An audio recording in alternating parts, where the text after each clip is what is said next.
Hey, and welcome back to the CraneBee tutorial, a series of videos where I will show you how you can use CraneBee. If you're here for this specific topic, just keep on watching, but if you're here for another topic, you may find the whole playlist down in the video description. In this video, I'm going to talk about the lower part of the crane control window. So this is a two-parter, and we are on the second part with this. Let's get going.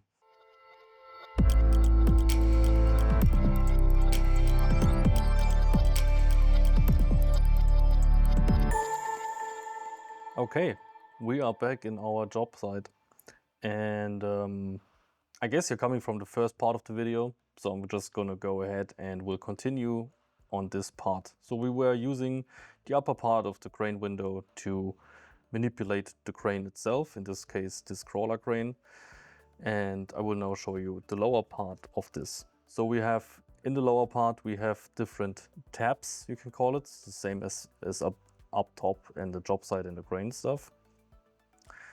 So we have tabs, and the first tab is basically the load chart itself.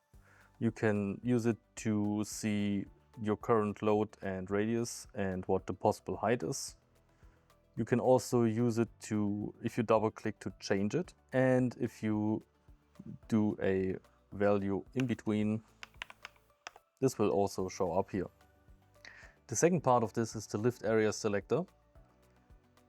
In this, you have an overview of the main boom direction and a little bit more information about the ground bearing pressure, more on that real quick. You can also click into this circle and choose where you want to have your main boom. So this will only allow you to place the cursor into the green part, because the other parts are not able to accommodate the current setup. For example, I'm gonna go put it here, and the crane follows. This is of course a little bit rotated, as I rotated the lower part of the crane, so 0 should be down here. Right. Let us put it back. I think it was about this. Not quite. Okay. Onto the load diagram. This one will show you your diagram in relation to your radius and your load. As we don't have a load currently, there's not much to see. Let's put a load in there so we can see a bit more. So I put 80 tons. The red now shows the load that we put into, in this case 80 tons. And the blue line crosses it at about 57 meters, I think, which corresponds with what we have at the top. So that's fine. And now to one of the most asked after features of this software. As you can see, for this crawler crane, we are able to calculate the ground bearing pressure underneath the crawlers. And this is done live when I change anything, for example, 10 tons less. You see how it changes all the values. We also have a lot of superlift counterweight on there, so the value is quite high. And also if I rotate the crane, let's put 15 degrees so we see a bit more of it, you can see it changes as well. Especially when I go over those edges, it will do a lot more. The red value shows you the maximum possible ground bearing pressure in any position, and the white value is your current ground bearing pressure. And moving on to mats, we can put mats under this crane, turn them on.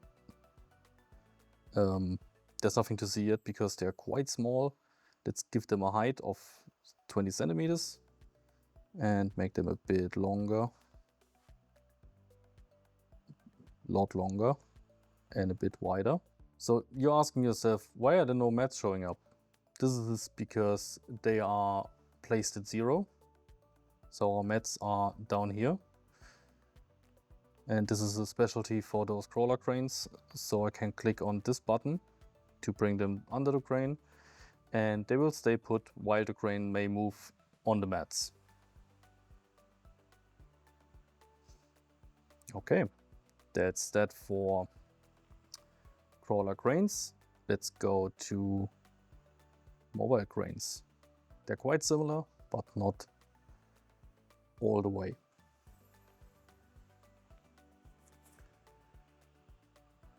Hang on, I'm gonna go to my crane. I'm also gonna move this obstacle out of the way so we can see it a bit better. So those cranes are very similar to the crawler cranes in this aspect. So they have load charts. They also have the lift area selector, working just the same. They have the load diagram.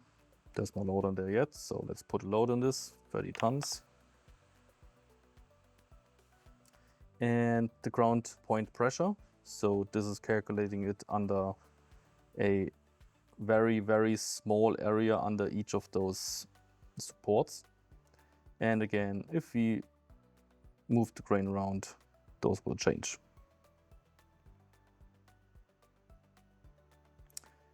The mats on this one are a little bit different. The big difference is that as those cranes are not allowed to move after they are set up, those cranes will always only move with the crane itself. So when I give them a size and I move the crane around, the mats go with it. That's it for this video. Thank you for watching, and I see you in the next one.